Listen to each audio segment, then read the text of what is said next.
Lina était concierge dans une grande école. Chaque soir, quand les élèves rentraient chez eux et que les professeurs éteignaient les lumières, elle restait seule dans les couloirs vides. Balai à la main, elle frottait le sol en silence.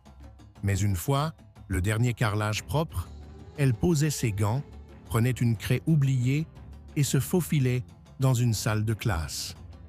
Là, dans la pénombre, Lina écrivait des équations sur le tableau. Des chiffres, des fractions, des racines carrées. Elle ne copiait rien. Elle se souvenait. Petite, elle voulait devenir prof de maths. Elle rêvait de montrer à d'autres enfants ce que personne ne lui avait expliqué à elle. Mais la vie avait choisi pour elle. À 16 ans, elle avait quitté l'école pour faire vivre ses petits frères. Alors maintenant, quand tout le monde dormait, Lina apprenait seule. C'était son rituel, son secret. Un soir, alors qu'elle effaçait ses calculs avant de partir, la porte s'est ouverte. C'était Monsieur Karim, un professeur de mathématiques, resté tard pour corriger des copies. Il a regardé le tableau, intrigué. Qui a écrit ça? Lina a voulu mentir, dire que c'était un élève étourdi, mais sa main tremblait encore d'avoir tenu la craie. Alors elle a murmuré, le regard baissé. Moi, mais ce n'est pas grand-chose.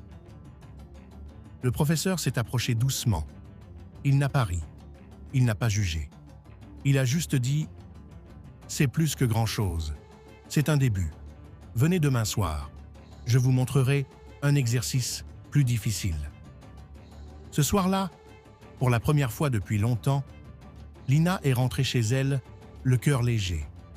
Elle avait 40 ans, mais elle avait retrouvé un rêve.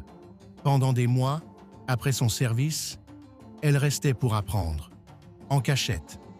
Le professeur Karim lui glissait des livres, des fiches, des conseils.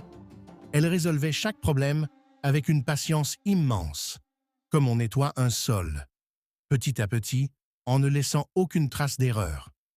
Un jour, il lui a tendu un dossier d'inscription pour un examen officiel. « Pourquoi pas toi, Lina ?» a-t-il soufflé. Elle a hésité. Elle a eu peur. Puis, elle a signé.